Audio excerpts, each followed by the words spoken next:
with so much happening, and it's kind of a weird week with the Big Ten tournament here locally. Terp's going to keep us up late this week, and the Wizards and the Caps out on the West Coast. But I thought I'd bring in this guy. I mean, I've been chasing him down for a couple of months. I was an honored guest in his hometown in Nashville, Tennessee. I snuck quietly in there between Christmas and New Year's for a beautiful evening of Led Zeppelin celebration. The one-time, long-time drummer of the Black Crowes, now doing sports radio. He's wisened up all that sex, drugs, and rock and roll. He's just doing sports at Fox Sports.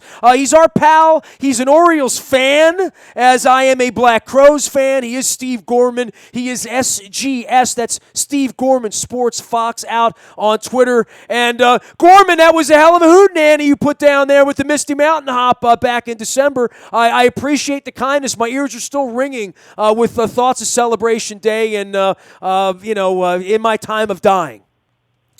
Well, nobody got hurt. That's the main thing. Everybody that showed up, as far as I know, everybody that walked in walked out. Well, what a thing you put together. Before we even get to sports or any of that, and you were very, very kind enough to have me and my pal come down and be a part of the action. Give me a little background on that, because you're a little older than me, and you certainly play. And I'm an athletic supporter, a music supporter. You did this for a living and did it on stage with Jimmy Page, and I saw that show when you guys got together with Page in Chicago one rainy night back in '99 or '98 or whatever it was. And your love of Led Zeppelin led you to do this crazy little event with a whole bunch of incredible Nashville musicians, man. Yeah, it's a real simple thing. It's musicians always sit around in Nashville. You go out at night, you're going to bump into somebody you know, and there's the eternal conversation is, oh man, we should get together and do something just for fun. And that conversation happens every night, every week, every month, but no one ever does it. You just think about, oh, it'd be cool, but everybody's so busy. And this was one of those things where last summer someone just said, man, let's just all get together and do a Zeppelin night some night. And everybody agreed, yeah, that would be fun. And the next day I got up and I said, you know what? I'm actually gonna call everyone back and say, no, really, let's do this. And so, it's a conversation between me and a couple guys that I know in town, and one of the guitar players from Wilco's there, and one of the guys from my Morning Jacket's there, and Jason Isbell's guitarist is there, and Sheryl Crow's guitarist is there, and we're all sitting around, and I went, hey, you know what? That's actually a bunch of great players, and I think everybody gets up and does one Zeppelin song or two every now and again. Let's just do a whole night of it. And when I called everybody, the few people I called and said, hey, if you're serious about that, let me put a room on hold. Let's actually do this. And it snowballed. Within like 3 days, I had too many people saying they would do it. And then it turned into oh man, how do I tell this guy there's no room for him? Because everybody's home that time of year for the most part. And it snowballed really quickly. And ended up being a lot of fun. Well, Nashville's also a wonderful place if you are a musician and you have a home to have other people come to you for the holidays, right? I mean, I guess that week, boy, the city was on fire, man. That Music City game they played, it was Tennessee and Nebraska. Half the state of Nebraska was there. My hotel had the pep band. I mean, they had the bus out in the front. And they were carrying the tubas, and all the cheerleaders were coming through with their pom-poms in the hotel. And I'm heading over to see members of all of these incredible bands that you mentioned. I've seen Wilco a half a dozen times over the last decade. Saw him in Chicago last year. The weekend Pearl Jam was out at Wrigley Field. And me, man, I mean, this summer we got U2 going out. Petty's going out this year. I've never been to Red Rocks, by the way. And my wife and I have it on our bucket list, so we're going to see Petty out at Red Rocks. So I just came back from Australia seeing Springsteen and the E Street Band. But the Zeppelin thing, that's the one. We're never going to see the real Zeppelin, right? And you sort of played in an offshoot with Jimmy Page for a period of time, but Zeppelin sort of is the bar setter for everyone on the rock and roll. It's like Beatles, Elvis, but I think for people our age that went the rock and roll way and your whole life was rock and roll, when did you hear your first Zeppelin song, Steve?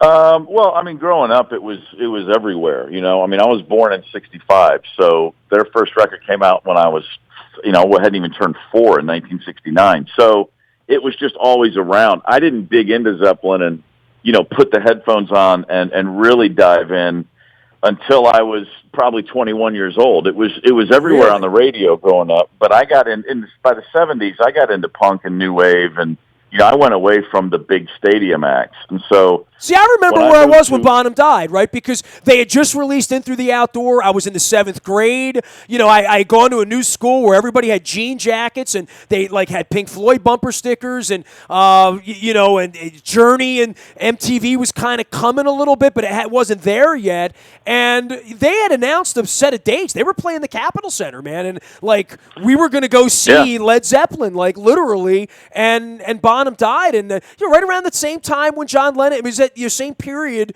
of my life in 7th and 8th grade, and I guess that's where the roots where you really discover music you're going to be listening to the rest of your life. 40 years later, you're going to get me on a plane to come down and listen to you guys cover the music.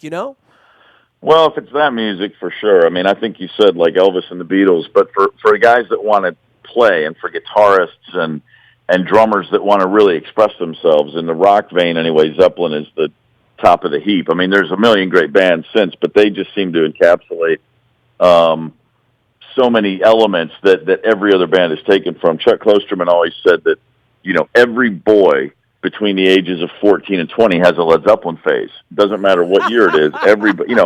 My son's 16, and about 2 years ago, one day he just got Led Zeppelin, and it was just like that music still works in that capacity. It still says something to every generation, and it is also, Bonham dying is a horrible thing. I mean, it stopped the greatest rock band of all time, if you will. But at the same time, their legacy has been preserved. It's never been stained. Them not going out and touring and them not reforming and keeping it as, okay, that was Led Zeppelin. It was a four-headed monster. It cannot function without all four of us.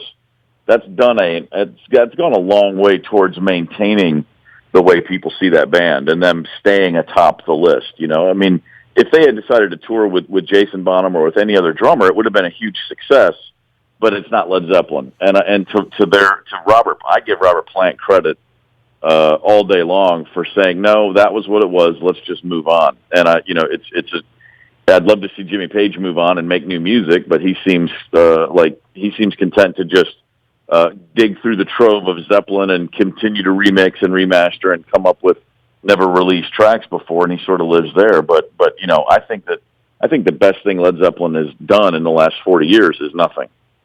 Really? I mean, as a fan, it's heartbreaking, but you were at the O2 show. We're on the line with Steve Gorman, a longtime drummer with the Black Crowes. He does sports radio. Steve, I might not talk any sports with you, bro. I mean, I literally want to do a deep dive into this because I'm much more interested in this right now because I've never asked you this. Yeah. And of course, give everybody your background, and of course, your brother lives here. You're very involved with the Orioles, very involved with charity. Just give a little bit of that because I don't think people really know that you've had the white paneled Oriole hat on all of your life, quite frankly.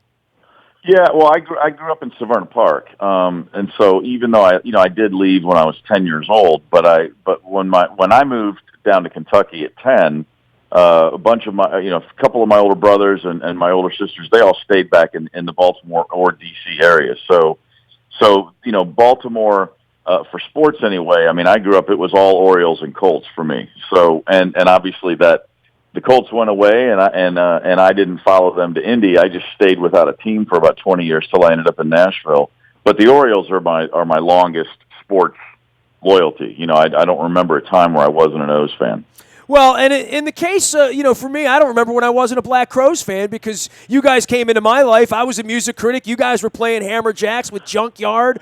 We have that crazy picture. You're wearing the ornithologically correct hat, and we were both much younger, much better looking at that point. Hey, how did the Jimmy Page thing happen with you, man? I mean, that period of time, you guys put out some albums. You went from playing, clubs to playing theaters to playing arenas, and next thing you know, I'm out in Chicago doing syndicated radio turn of the century, much like what you do at Fox Sports. I was doing for Sporting News Radio, and you guys were playing down in that Southwest shed that was brand new, the World, I guess they call it now, out in the middle of nowhere. It feels like it's 45 minutes from downtown Chicago, and you're on stage with Jimmy Page. I mean, how does that come together at that point? I mean, you guys were not contemporaries, but you became contemporaries in some way. Yeah, well, on our first album, which came out in 1990, during that album cycle, we opened for Robert Plant for a time, And you said you're going out to Red Rocks. We started the Robert Plant tour with 2 nights at Red Rocks, so that's the first time that I'd ever been there. Was that before or after the ZZ Top incident?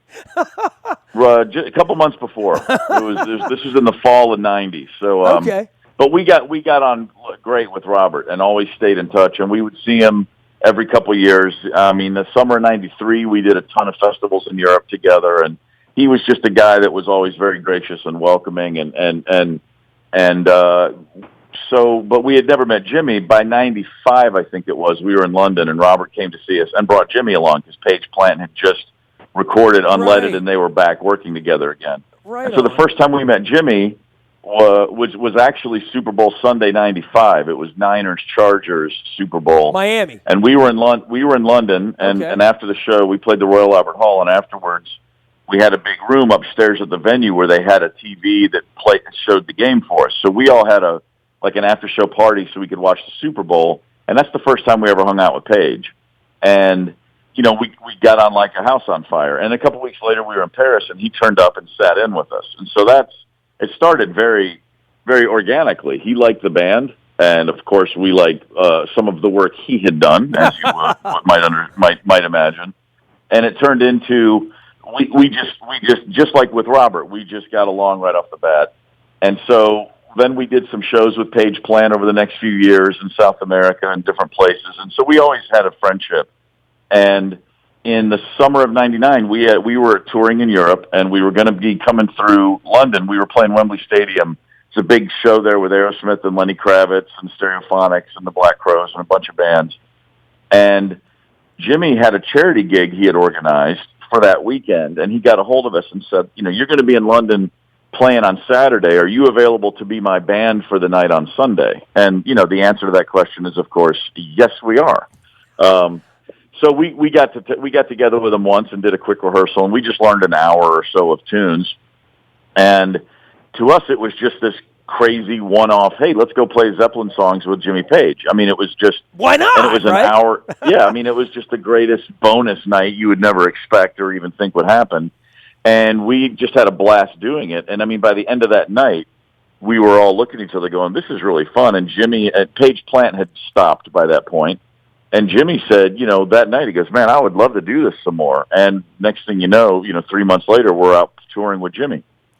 And it was fantastic. Steve, I want to go back to pretty, a seminal moment in all of this storytelling that you wound up opening for Robert Plant. I mean, I would think, given how much energy you've put into Zeppelin since, I know Robert Plant lives in Nashville. I know you are friends and bumping each other in coffee at this point. But there has to be a moment where, I met you. You guys were just, jealous again, just getting played a little bit, and Shake Your Moneymakers out. And you got the crazy duck thing on the front of the album, and we still had albums at that point. I think I received literally an album of yours, not even a CD at that point.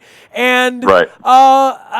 From that point, when you meet Robert Plant, it's like you can make money, you can be in a band, you can have an album, you can have a video, you can have a #1 song, but there's still that moment where when your band is really a tribute. And I really thought from the beginning you guys were a little Rod Stewart, a little Aerosmith, a little Zeppelin. I probably wrote that in the first review the first time I spun your album on Kane Street, and I remember putting it on the turntable, literally. And I heard so much of that. Then I saw the act, and I saw Chris, and that moment where you meet Robert Plant has to be like, well, now we're a band. Now we've arrived, right? When you meet Robert, you can get paid, you can do all of that, but when you start to meet your heroes and they take you seriously, I mean, when Robert Plant says, I'm going to come see your show, that's pretty serious, dude, right? I mean, to answer that question, I do remember the very first minute he popped into our dressing room. The first night of the tour, and you wanted a picture with him, or a moment, right? You wanted something, right? At that point,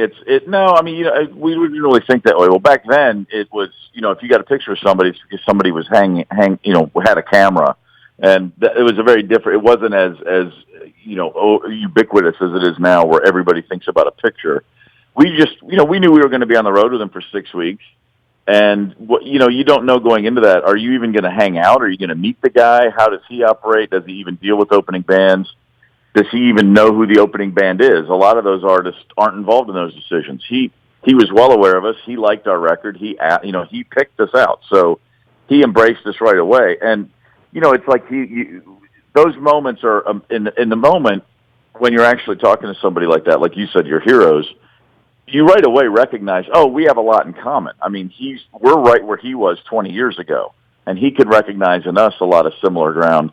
And then he leaves the room, and then you all look at each other and think, oh, my God, that's Robert. But within a couple of days, you really do get past all of whatever you thought that was going to be, and you're just dealing with the guy. But there is that first moment where of course. Yeah. Well, yeah, it's nuts to pretend otherwise. You don't forget that. You've got to – no, of course not. You've got to have – and there's no way to quantify how much that person has meant to you or how much that music has meant to you, and especially with a group of musicians. I mean, we're the guys who did drop everything else and pursue that because of how much all the music that we love meant to us. So, yeah, of course but that's not a conversation that anyone's interested in having. It's not important to have. What's most important is that in the moment there's mutual respect and there's an understanding of each other on a fairly innate level. I always say it's like musicians get together. It's like dogs sniffing each other. You know right away if you've got some common ground or not. And with Robert and with Jimmy, we always felt a kinship, and they felt it for us too. And yeah, that's an incredible.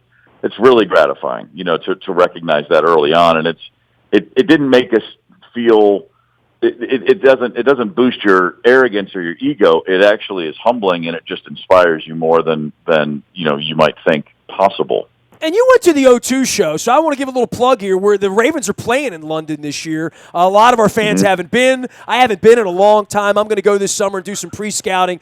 We've got tens of thousands of people, literally, they're going to go over there for the first time playing the Jaguars and the O2. And we're actually staying out near the arena because the arena's got nightclubs and sorts of stuff that we can put an event on out near the O2. But right. You were there when they did the reunion show, and obviously I've watched that on DVD. I went to the movie house the night it was actually released. They didn't have the volume up loud enough for my taste, but in the theater. But I rocked that thing at 3 a.m. often, and apparently you were stage left, stage right, somewhere there a part of that.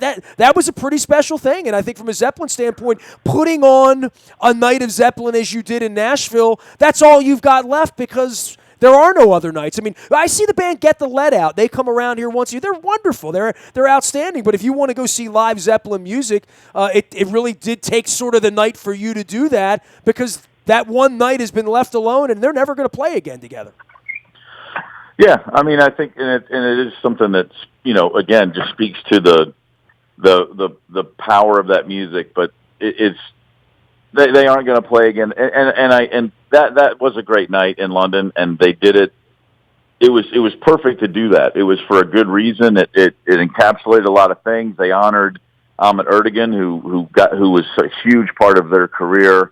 They raised a ton of money for his charity. They let the world know, our music's available digitally now. They remastered Song Remains the Same. They had a lot of reasons to want to do an event, and they were able to put it all together at one moment and get the most out of it. And I know that they did think about maybe we should do something moving forward, but again, I'm one of the few like Zeppelin diehards who is really cool with the fact that they didn't do that. That they just let it go. Well, it's a selfish emotion for the fans, right? Enough, yeah. They've done enough. The music's there. It's never going away. And hey man, those records still sell. I mean, they don't have to do anything. The Led Zeppelin business has never not been booming. So, good on them. Why get out there and try to do something you haven't done for 40 years that you can't do as well as you used to do? Because that's what it would be. If they're going to make new music and record new albums, and they're genuinely excited to do that, I think that's great. But short of that, man, leave it be. He is Steve Gorman. You can follow his journey at SGS Fox. We did a deep dive into Led Zeppelin, and if you just joined us, we were talking about his Zeppelin tribute night back in December. My pal and I flew down to Nashville and spent a couple days down there with some Southern hospitality and some Led Zeppelin and some rock and roll. You're doing sports out of Fox Sports every night, and I know this time of year, it's kind of wacky for us around here. We got a Big Ten tournament in D.C., and I know there's a lot of angst and hand-wringing about leaving the ACC and where where the Big Ten stands in all of this, but stands to be an interesting tournament here for the Terps this weekend, and I think an interesting tournament beginning next week with the brackets, because I don't know that there's any consensus that Villanova's just going to run off, or any of these teams is going to run off at the top. No, I don't think there is at all. And in fact, for my show, this is really conference tournaments is when I take college basketball seriously, and it's just been over the years. When you've just got 18-year-olds and 19-year-olds who are just, on their way to the next level, those teams take a while to figure out how to play. I mean, if not to sound like the old guy, but the whole sport of college basketball is so different. But I grew up at a time when you had the same players for 4 years. You had an expectation every year based on what you've already seen from these guys. And college basketball has lost me along the way. I'm not interested in watching 18-year-olds figure out the game for 4 months and then leave. It's just not that compelling to me. And I think it's, I love great players. I love great play. I love the NBA. But college basketball has lost me. The tournament's great. I mean, the tournament is exciting every year, but the idea that you're watching somebody for 2, 3, or even 4 straight tournaments, that's what I loved about college basketball. I loved watching growth, and I loved getting to know players over a number of years. And, it's cool when you see a team, mid-major that is full of seniors, but it's not like you saw them their first 3 years. There's just too much about college basketball that changed that sort of left me in its wake. And like I said, I still watch the tournament and I still like the tournament, but you compare it to what we had in the 80s, even through the 90s. But, you look at those Georgetown Hoya teams, look at the Terps in the 80s. I mean, Sure. My gosh, those teams were, they were just every year, you like I said, you knew what to expect from a team because you had players you recognized and you'd watch them all grow. And you look at the rosters of college basketball teams in the 80s, it would blow people's minds to think of kids staying around 3-4 years now. But of course you'd have a much greater sport, and the NBA would certainly be in a better place too. Well, and from the NBA's perspective, I don't want to say we've been asleep on it around here for a long time, but you're either an is or you're a never will be in the NBA. I mean, it's pretty obvious who can win and who can't. Kind of like baseball. I mean, there's 6 or 7 teams down in spring training right now don't have a prayer. In the NFL, maybe it's a little bit more level playing field and the salary cap, and I don't really believe the Browns or the 49ers are going to turn it around this year, or that the Rams or the Chargers are going to be any good. But the NBA, there's just a much larger chunk of teams that can't win. And I guess that really speaks to how good the Warriors are, how good the Cavaliers are, that even the pretty good teams, the Houstons and the Oklahoma Cities and the Torontos, you don't believe in. The Wizards are kind of making a move right now. And it's the first time, since maybe Wes Unseld and the Big E in our childhood, Steve, that we can honestly say, if LeBron turned an ankle, they'd have a chance, Oh, man, there's no question. That team is, got a good coach finally. And John Wall is an absolute top shelf gamer, and Bradley Beal. I mean, that team has absolutely put themselves into the conversation, and that's just not in your neck of the woods. I mean, that's a team that everybody is looking at going, hey man, they're just a couple pieces away from being a real serious threat in the East. And it's great to see Wall and Beal turn into what they've become, because the talent was always there and they always seemed like they were pretty focused and dedicated and off the court good guys. And it's always, I love seeing good guys put the rest of it together too. Like you put your money where your mouth is, and then along the way, you actually live up to your on-court potential. That's a good story. You're Titans all the way down there, right? I mean, that's where your affiliation now is in the NFL. Yeah. Yeah, like I mentioned earlier. Do you feel hope? I was a freshman in college when the Colts left Baltimore, and I went. So that's 84, and I got to Nashville in 2004. So for 20 years, I didn't have an NFL team. I watched the league, of course, and I cheered against the Indianapolis Colts. That was my That makes you a good man, Steve Gorman. That's why I love you. And but I didn't take to the Ravens, even though my brothers and my nephews all did. They all still lived in the area. But with me not living in Maryland anymore, I couldn't get excited about the Ravens coming in. So, but I got to Nashville, and my son was 4, and I knew we were going to stay. And hey, the Titans had just come off some pretty great seasons, and Steve McNair was still here. And I thought, okay, you know what? There's no baggage. There's no reason not to be a Titans fan. This is where we're going to live, so let's do it. And we jumped in, and then it's been a rough ride through the desert ever since for the most part. But right now I do feel real hope. I love Mariota, and I particularly like John Robinson, the GM. He's super smart, and everything he's done since he got here makes sense to me. I wasn't happy when they with the coaching hire right off the bat. And I would have loved to have looked around a little more, but you know what? After this past season, I saw enough to go, all right, I'm here for another couple of years. Let's just see what happens. I'm not going to lose my mind. I kind of feel like my thing with NFL teams, I like a team that says, this is what we're going to do. We're going to pursue this. We're just going to go this way. I'm willing to wait 2 or 3 years to see if something's going to pan out. I can't stand knee-jerk. I mean, look at Cleveland. I mean, every year, like new coach, new quarterback, new offensive coordinator. You got to give people a few years to see if it's going to work. So I'm cool right now with the Titans doing that. Is John Bon Jovi going to own your football team at some point? Man, I wouldn't mind, because there's one thing I know about John Bon Jovi is that guy likes to win whatever he's doing.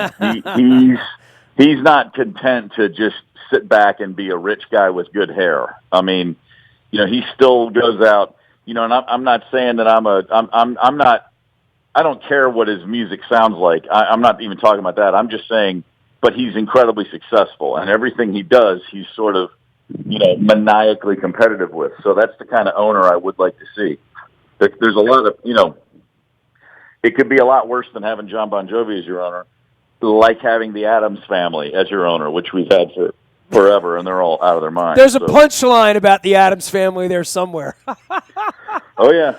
Yeah, they're creepy and they're ooky, or whatever you want to say. Yeah, I was an Oiler fan, so you don't have to tell me. I mean, all those years with the Colts I became an Oiler fan. I was an Oiler fan from a kid on, and Dan Pastorini and Earl Campbell and Bum Phillips and all. Yeah. That was my passion. My absolute passion was the Houston Oilers. So I'm very, very familiar with Bud Adams and how paper thin that thing is. Hey, man, keep the band rocking. What's going on in your music world? I mean, you sit around and talk sports for a living, and I sit around and watch old Black Crowes, bootleg DVDs around here because it's all I've got. And the left, what are you doing? Trigger Hippie? What's happening, man?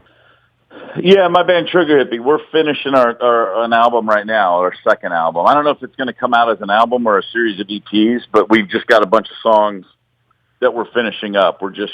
I think by May it'll be fully mixed and mastered, and then we'll start putting some music out late summer, early fall, and then we'll be on the road. So, how often you bang the drums? You bang the drums every day of your life, or do you put it down for a week? No. Oh, no, I don't play every day. I've never been that way. I play. I've never been the kind of guy. I get bored to tears if I'm playing like by myself. Like I'll pick up drumsticks with a pad and just knock out rudiments for 10 minutes just to keep my hands, just to get the blood flowing. But sitting at a drum kit in a room all alone and playing, that lasts about 20 minutes for me. And then I like to be playing music with other people. So if I'm not jamming or rehearsing or in the studio, no, I'll go weeks without sitting at a drum kit. That doesn't even faze me. It doesn't even occur to me, because I've always viewed it. It's a team sport, I like to play music, I like to play songs and music. I don't like to play drums. Is how I kind of look at that. Nice, man. Hey, appreciate you, really. It was very, very kind of you to have us down for the Zeppelin tribute back in December. Took me almost 3 months to track you down. I didn't even get to give you a hug that night, but I did have some tasty beverages and a wonderful trip and a great memory. And if you do it again, we'll be there again supporting you, man. And let me know when the band's coming back out and around, and we'll stay in touch around here. Come in for an Oriole game. You're coming back for a Birds game, right? Oh, I get back every year. I'll definitely be up for one or two for sure. All right, man. Haven't looked at the schedule yet to try to figure it out, but it's always looming. So I'll be there. We'll crash some crabs and some beer, man. Thanks for coming on, Steve. I appreciate you, man. All right, brother. You got it. Steve Gorman. He is SGS Fox out on Twitter. That was a little crash course in Led Zeppelin right there. That might have been one of the greatest 25 minutes of my life in recent times. But we've got Caps, Wizards, Big Ten basketball, Orioles in spring training, and the Ravens trying to figure out free agency and navigate this NFL draft coming up. You can find me out in the Bayou Toyota Audio Vault 24 hours a day from anywhere in the world on your mobile device. Just download the TuneIn Radio app. We do come in crystal clear. Our morning newspaper ships to your email inbox at 7 a.m. each and every morning. That's powered up by Planet Fitness and PlanetFitness.com. And last but never least, breaking news, and there'll be plenty of that with the NFL free agency stuff happening. That comes to you first on the WNST text service. That's all brought to you by Coons Ford of Security Boulevard. London trips on sale. We'll take you to the aforementioned O2 Arena as well as Wembley Stadium as the Ravens take it on the Jaguars in September. Trips on sale at WNST.net. You can also toss me out an email, nasty@WNST.net. Head coach Barry Trotz of the Caps joining us on March 20th here in Baltimore. More details up at the website and on our Twitter, Facebook, LinkedIn, Snapchat, Instagram, and streaming live on WNSTV. We are WNST.net, AM 1570 and WNST Towson, Baltimore. And we never stop talking Baltimore sports and rock and roll.